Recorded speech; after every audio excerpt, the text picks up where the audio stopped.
सरकारी स्कूल का बच्चा भी अब ऊंची उड़ान भर सकता है, वो भी बड़े और ऊंचे सपने देख सकता है। सरकारी स्कूल के बच्चे भी अब देश भर में टॉप कर सकते हैं। जी हाँ, राज्य सरकार सरकारी स्कूलों में अब सीबीएसई पढ़ाई शुरू करने जा रही है। सूबे के इतिहास में यह पहला मौका है जब किसी सरकार ने सरकारी स्कूलों के बच्चों के लिए सरकारी स्कूल में ही सीबीएसई पढ़ाई शुरू करने का निर्णय लिया है। सीएम सुक्खू शिक्षा विभाग में भी व्यवस्था परिवर्तन करने जा रहे हैं। जो कभी नहीं हुआ वो अब हिमाचल प्रदेश में होने जा रहा है। सरकारी स्कूलों के बच्चों को भी अब सीबीएसई पैटर्न में पढ़ने का मौका मिलेगा। भारी भरकम फीस की वजह से जो बच्चे सीबीएसई स्कूलों में नहीं पढ़ पाते थे, उन होनहारों को अब सरकारी स्कूल में ही सीबीएसई पैटर्न की जो पढ़ाई है वो मिलेगी। राज्य सरकार ने पहले चरण में 100 सरकारी स्कूलों में अगले शैक्षणिक सत्र से सीबीएसई पढ़ाई शुरू करने का लक्ष्य रखा है, जिसमें सीबीएसई पैटर्न के लिए जो भी औपचारिकताएं होती है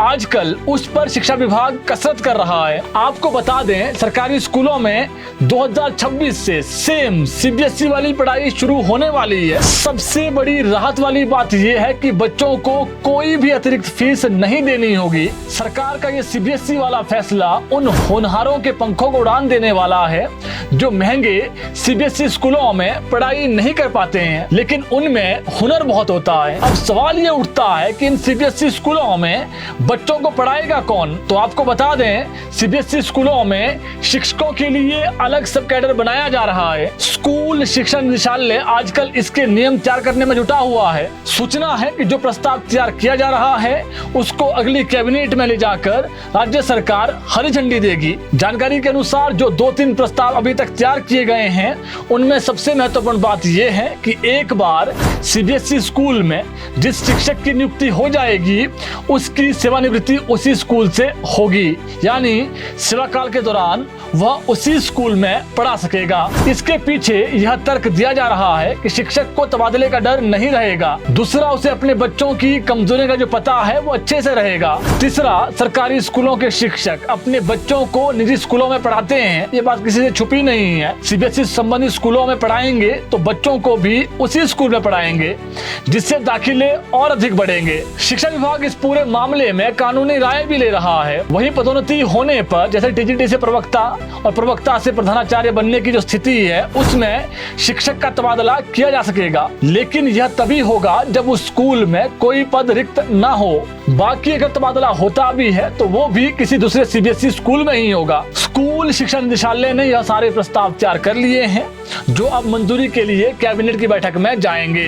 हालांकि विभाग कुछ और विकल्पों पर भी अभी काम कर रहा है। एक विकल्प यह भी है कि यदि शिक्षक का तबादला करना आवश्यक है तो एक स्कूल में न्यूनतम सेवा काल की शर्त को 3 साल से बढ़ाकर थोड़ा अधिक किया जाए। इस पर भी अभी विचार हो रहा है। प्राप्त जानकारी के अनुसार शिक्षा विभाग अगले माह दिसंबर में सीबीएसई सब कैडर में आने के लिए जो शिक्षक हैं उनके आवेदन मांगेगा। विभाग का कहना है कि पहले प्राथमिकता उसी स्कूल के शिक्षकों को दी जाएगी जो स्कूल सीबीएसई में तब्दील हुआ है।